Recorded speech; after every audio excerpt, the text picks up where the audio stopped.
Today we're going to talk about the Landmine Single Leg RDL. It's a really good exercise because it's multi-joint. It works on your core, your hamstrings, and your glutes, and it really challenges your spatial awareness and your balance.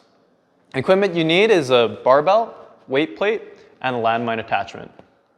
So to get set up for this exercise, you're going to get in a staggered stance. So I'm going to put my right foot forward and my left foot back. I'm going to grab the bar in my opposite hand from my front foot and get it to about hip height.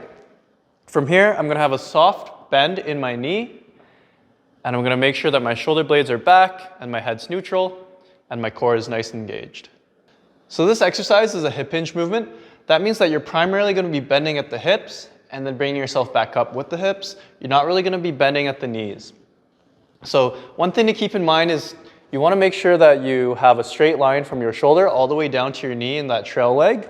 And that way you're going to keep your torso aligned with your trail leg. So I'm going to pick the bar up.